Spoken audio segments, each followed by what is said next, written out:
llegó el momento, es miércoles, del Migranálisis de Continente Móvil, un espacio donde convergen la migración y la comunicación con un enfoque científico, en esta ocasión con el doctor José Israel Ibarra González, cofundador de Continente Móvil, egresado del doctorado en estudios de migración de el COLEF y candidato al Sistema Nacional de Investigadores, profesor de comunicación en la Ibero Tijuana. Israel, ¿cómo estás? Muy buenos días. Muy buenos días, David. Buenos días también a toda la audiencia. Oye, pues hoy continuamos con el tema de los tipos de visas. La semana pasada nos faltó tiempo y pues todavía había mucho que decir, Israel. Así es, David. Nos quedamos con la viada, como se dice Sí. comúnmente. Así que ahora continuamos, solamente para recordar, bueno, la vez pasada habíamos hablado sobre la existencia de dos grandes categorías de visa, las visas ordinarias y las visas no ordinarias. Las visas ordinarias pues son las que tramitan las personas dependiendo de su situación en particular, y las visas no ordinarias son emitidas por el gobierno de México para diplomáticos, personas que vienen en visita oficial o visita de servicios clasificados como servicio S. En esta ocasión, pues vamos a continuar con lo que son las visas ordinarias. Entonces, pues para recordar, habíamos hablado de que existen visa de visitante sin permiso para realizar actividades remuneradas, visa de visitante para realizar trámites de adopción, visa de residente temporal, visa de residente temporal de estudiante y visa de residencia permanente. Pero a su vez estas pues se iban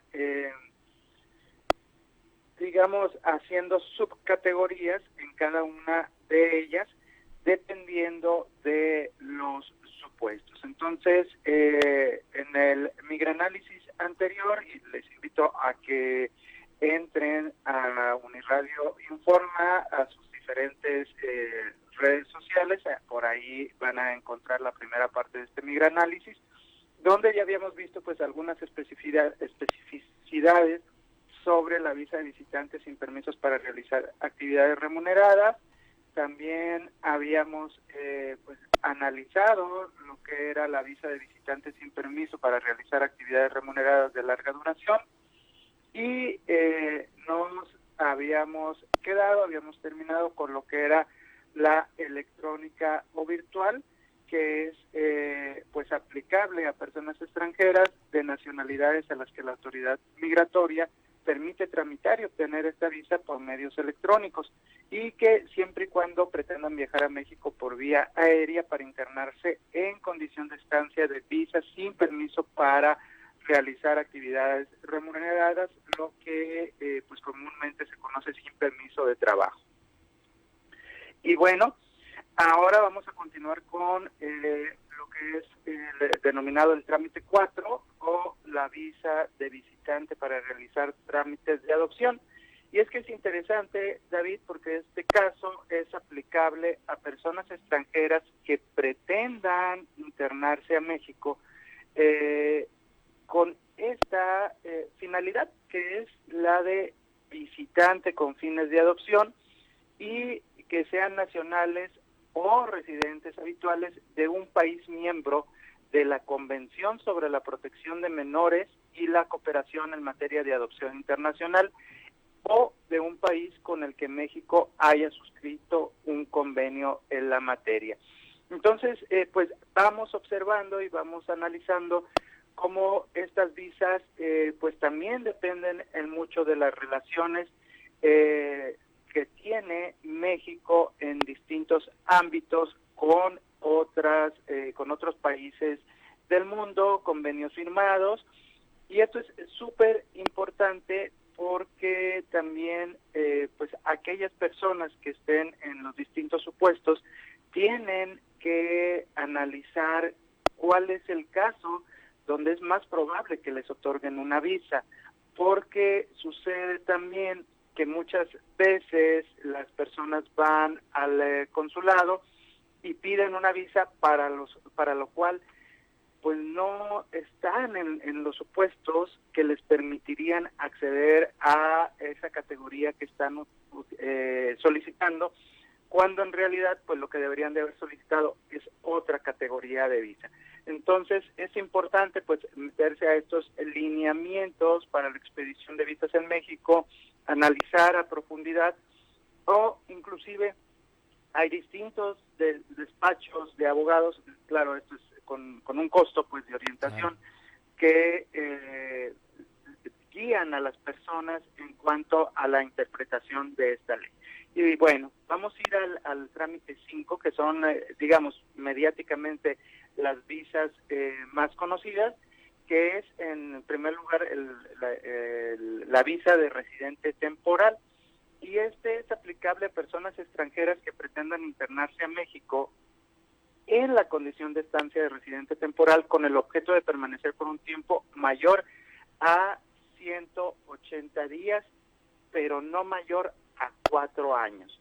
Sí, entonces estamos hablando aproximadamente, si tú quieres estar más de 6 meses, pero no más de 4 años, entonces tienes que hacer esta solicitud de residencia temporal.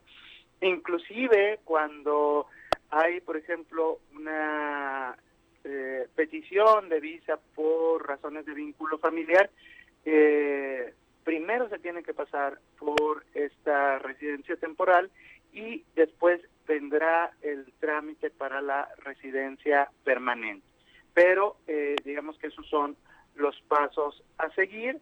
En el caso de la residencia temporal, pues son 10 días hábiles lo que se tiene, y algunos de los supuestos que es interesante analizar, pues viene el que ya comentaba, unidad familiar, pero también vienen supuestos, por ejemplo, el de inversionista, al amparo de un instrumento jurídico internacional de movilidad de personas, la invitación a raíz de la invitación de una organización o de una institución pública o privada, y también para la investigación científica en aguas jurisdiccionales. Y una variante súper importante, porque hay cientos de solicitudes, es la visa de residente temporal, pero de estudiante, que es el trámite 6, que es aplicable a personas extranjeras que pretendan internarse a México en la condición de estancia de residente temporal de estudiante. Entonces es súper importante esta residencia, ya que, por ejemplo, la persona que quiera venir a estudiar a México, pues deberá acreditar su solvencia para el pago de sus estudios. También, pues necesita tener, digamos, ya demostrado a qué escuela le han aceptado, entre otros de los documentos más importantes para obtener esta visa de residente temporal de estudiante, David. Oye, una pregunta antes de ir al siguiente punto, porque sé que entre otras cosas también nos vas a hablar de las estadísticas de otorgamiento, o sea, de qué tanto se niegan a lo mejor. ¿Qué tan caras son qué tan caros son los trámites para visas en nuestro país? Porque a lo mejor nosotros como mexicanos estamos muy acostumbrados a, pues, las visas para Estados Unidos son muy caras en términos generales, cualquiera que sea las que conozcamos o las que necesitemos, pero en nuestro país, digo, en términos generales, ¿cómo está en ese sentido? Sí, David, bueno, primero señalarte que depende del tipo de visa, es el tipo de cobro, y hay algunas excepciones, que eso es también importante. Por ejemplo, las visas por razones humanitarias no tienen cobro. Entonces, yo lo que les invitaría es a entrar, en este caso, a lo que es el sitio de el Instituto Nacional de Migración, y ver cada una de las categorías de visa, y dependiendo de la que van a solicitar, entonces ahí vendrían los distintos precios. Ah, muy bien, perfecto. Y nos ibas a comentar sobre qué tanto pues se niegan o se otorgan estos tipos de visas, digo también en términos generales, ¿cómo estamos en ese sentido? Ok, bueno, señalarte el último supuesto nada más, que sería Muy la bien. visa de residencia permanente. Vamos a cerrar con esta visa de residencia permanente. Entonces, hay distintas formas de acceder a esta visa de residencia permanente. Una es haber, por ejemplo, tenido visas previas en cuanto a la residencia temporal. Dependiendo de la nacionalidad, el tiempo es mayor o el tiempo es menor para la obtención de visas de residencia permanente. En ese sentido, aquellos países con los que hay cierto vínculo cultural, por ejemplo, en el caso de los países latinoamericanos o el vínculo con España, el tiempo es más corto. Puede ser dos años de residencia temporal y luego la posibilidad de acceder a visas de residencia permanente. Y en el caso de aquellos países donde no existe este vínculo, el tiempo cambiará dependiendo de el país del que estemos hablando. Y bueno, respecto a precisamente las estadísticas de entrega de estas visas, si está por ahí la gráfica, tenemos el comparativo de enero-agosto del 2022 versus el enero-agosto de 2023. Entonces, por ejemplo, en cuanto a tarjetas de residente temporal emitidas, tenemos que en este primer semestre de 2022 fueron emitidas más de 38,000, mientras que en el primer semestre de 2023 fueron emitidas más de 41,000. En este sentido tenemos un aumento de 8.6%, una variación. Y en cuanto, esto es emitidas, es decir, por primera vez la residencia temporal, ¿ok? Ok. Y el siguiente caso del que vamos a hablar es la tarjeta de residente temporal, que es la misma, la TRT, pero las renovaciones, que en 2022 fueron más de 42,000 y en el 2023 fueron más de 45,000. Es decir, seguimos teniendo una variación de 5.6% en aumento. Y luego tenemos también los cambios de condición migratoria de residente temporal. Y esto es muchas veces cuando tenemos cambios, por ejemplo, para permiso de trabajo u otros cambios en el supuesto. Entonces, ahí el aumento fue de 26,000 en el primer semestre de 2022 versus 300 más en el primer semestre de 2023, es decir, solo tenemos un aumento de 1.2%. Y aquí es donde empezamos a ver algunos datos interesantes, como son las tarjetas de residente permanente emitidas para personas refugiadas. En el año 2022 fueron emitidas más de 51,000 tarjetas para personas refugiadas. En el mismo periodo, es decir, en el semestre enero-agosto de 2023, fueron emitidas más de 47,000. Y aquí estamos viendo una disminución en cuanto a las personas refugiadas que pudieron obtener esta tarjeta de residente permanente, que es algo que les ampara la ley a quienes están en este supuesto de que ya pues se les haya otorgado la condición de refugio en México y pues que les permite acceder a esta residencia permanente, David.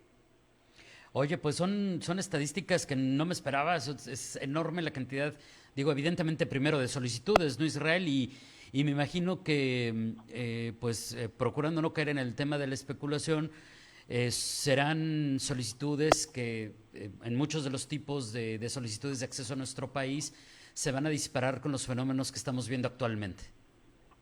Así es, David, bueno, comparado con la cantidad de personas que están en territorio nacional en condición, digamos, de buscador de refugio, pues sí, el número de otorgamientos vamos a encontrar que es mucho menor. Sin embargo, es importante pues reflexionar sobre lo que se viene y lo que está ocurriendo, David. Continuamos con dos guerras en Claro. distintas partes del mundo. La cantidad de personas que está buscando a llegar, pues, obtener una condición de refugio en un país seguro, pues se cuenta por millones, como lo estamos viendo en la reciente guerra, toda esta cantidad de personas que están tratando de salir de Franja de Gaza, y que pues tenemos que esperar la evolución de esta situación bélica para ver hacia dónde se van los flujos. Y pues como lo sabemos y como ya lo hemos estado viendo aquí en Tijuana, la población de personas musulmanas pues se ha incrementado, por ejemplo, notablemente en ese sentido, ¿no? Y que están aquí en nuestra ciudad y que están llegando a México. Israel, como siempre, te agradezco enormemente. ¿Algo que agregar a manera de conclusión antes de despedirnos? ¿Algo que nos haya faltado decir o algún mensaje final?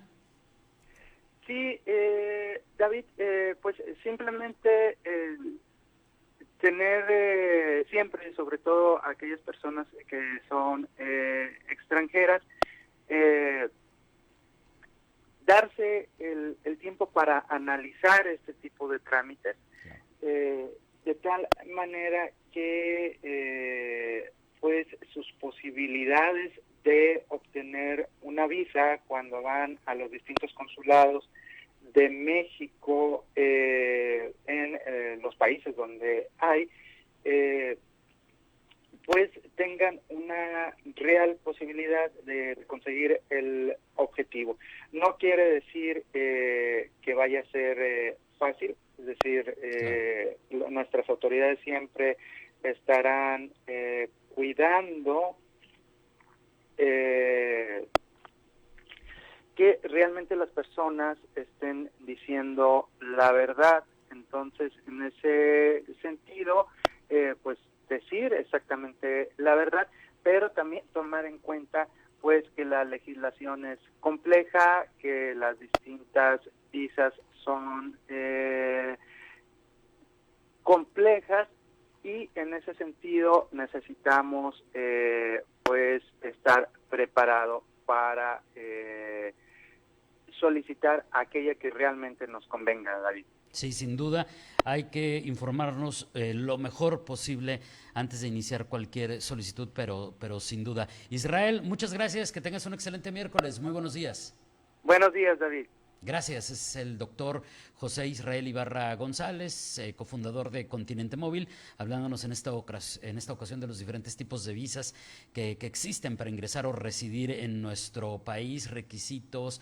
Ya la primera sesión de esta temática vimos las visas principales, las nacionalidades exentas de visas para entrar a nuestro país, y en esta ocasión ahondamos en otros tipos de visas, estadísticas de otorgamiento.